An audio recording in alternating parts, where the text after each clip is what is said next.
Up first on the show, let's go across to our newsmaker of the day, Dr. David Nabarro, Special Envoy of the WHO Director General on COVID. Now, Dr. Nabarro, thank you so much for speaking to NDTV. WHO recently accepted that coronavirus is airborne in closed areas and released fresh guidelines. This is after scientists had written to them. Now, do you think this is something that should have emerged earlier? It would have helped us in dealing with the spread of the disease? Well, on every issue, there are, frankly, debates between groups of scientists. I would not read a huge amount into the fact that a lot of scientists wrote. I'm personally very glad they did, because they were people saying, on the basis of all the work that we've done with theoretical studies, plus what we're seeing from around the world, we think this is important. And the WHO people have been looking at aerosol transmission as an issue for quite a long time and have been also trying to work out how important it is. And what really happens in life when we're trying to deal with something that's new like this is that there are debates, and then you have to have some people somewhere whose job it is to pull all the evidence together and say, well, on balance, it looks as though A is happening or B is happening. And personally, I think that's right. And actually, we're shifting our understanding of this virus, how it's transmitted, how to treat it, how to also get life back going again, despite the fact the virus is around us incredibly fast. 500 scientific papers each day having to be assessed, lots of debates, lots of continuous television with pundits coming on. That's good. That's how it is. Sorry, I was using pundit in the traditional way, a very good term, I think, pundit, the teacher. So I just think, yes, let's keep the debates going. Let's recognize that we're relying on WHO people to do an incredible task of filtering everything and trying to come out with guidance. And yes, let the debate go on. That's how we have to work from now for the foreseeable future. All right, now there's a WHO team that is in China, and more are going to be going to China to study the origins of the virus. Now, how will this help us in combating the spread of the disease, especially now since it's spreading, and in India we're seeing a very rapid spread of the disease? Well, I want to say that really for combating it, we have to focus on the issue here and now. In India, as I was just listening in the program, you're dealing with the here and now of a virus still proving really hard to dislodge out of some urban areas, going into the smaller towns, into some rural areas. So this is real hard work for everybody now. And my big message is don't get bored, go on, keep focusing on it. This is the job that's going to be with us for many more months, and we've got to do it right, and we've got to do it in a way that really engages people everywhere in it. Now, looking at how this all started is important for two reasons. First of all, because actually we really all want to know how on earth has this extraordinary thing actually come upon us. Secondly, we don't want any more like this to happen again. We've already had Ebola, we've already had bird flu, which was an issue in India as well as in other parts of the world.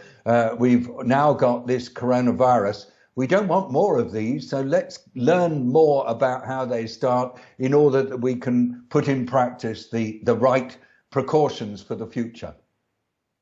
Now, recently, a UK study has claimed that the disease has caused brain damage in few of the patients. Now, this is very frightening. What do we know about the long-term impacts of coronavirus?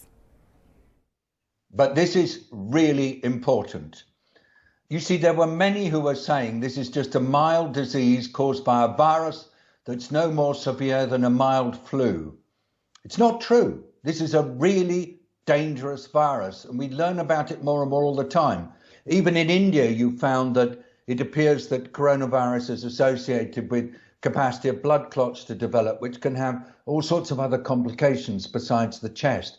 And now we've got this new information suggesting that there is a proportion of people, maybe as many as 5%, who develop long-term central nervous system challenges, real tiredness, and perhaps also some loss of memory and other things. So I'm just saying, yes, go on taking this virus seriously. Yes, let's keep getting information about what additional complications people are having, and let's encourage the medical research people to look at what I call the epidemiology, where you study the patterns of disease and you see what the results are. I'm absolutely sure that there are people who've had this disease who are still experiencing quite long-term symptoms. And to all of you who are feeling like this, I would say you are not alone.